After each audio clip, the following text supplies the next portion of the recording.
places don't fit. And it's this which can't last, it's that which we have to find alternatives. Chris, you're campaigning to save some musical heritage here in Heywood. What was so hot in Heywood then? Well, all that's hot in Heywood probably is its history.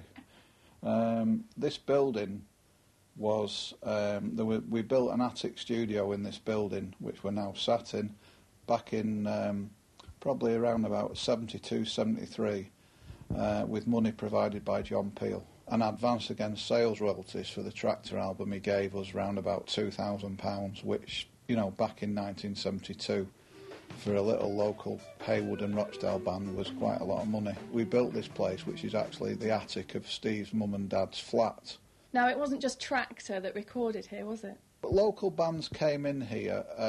There's a big hire company in Heywood who hire out to the sound industry and television, etc., called Wigwam. And now Wigwam is a massive sound hire company, but the two directors of that sort of came here as members of a young band to record a song called Hymn 43 by Jethro Tull. When we moved out of here, we went on to build a recording studio in Rochdale, which is where sort of Joy Division, The Fall, Teardrop Explodes. Julian Cope's a massive fan of Tractor. He came to record in Rochdale because, you know, he'd sort of heard the Tractor album and knew the connection with John Peel. So the whole thing was really kick-started by John Peel giving us the money to build this attic studio. It's two adults and two children doing their own thing, caring for their own people. I just don't know if you could do that anymore.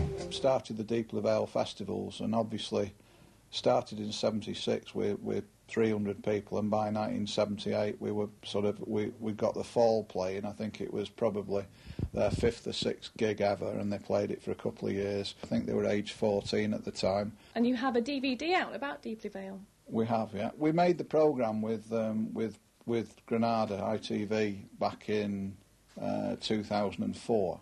And then we basically, the deal that I did with Granada was that I got the rights for DVD after the programme was finished, and we extended it from the original 49-minute programme to a 3 hours 40 minutes in-depth DVD. Now you have this CD out. John Peel bought a studio gear and a PA. What's on this?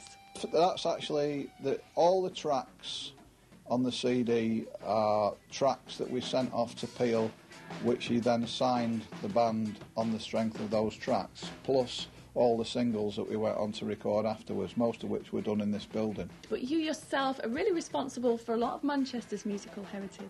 If there hadn't been the money from John Peel, then John Briley, who was one of our sound engineers, wouldn't have been able to offer Tony Wilson cheap recording, and therefore Joy Division wouldn't have gone in and done Atmosphere and Digital and Glass, and the Durruti column wouldn't have gone in and done their demos, and the Fall wouldn't have gone in, and so on and so forth. So, you know, had it not been for this building and the building in Rochdale, then a lot of the sort of Manchester sort of music scene wouldn't have happened.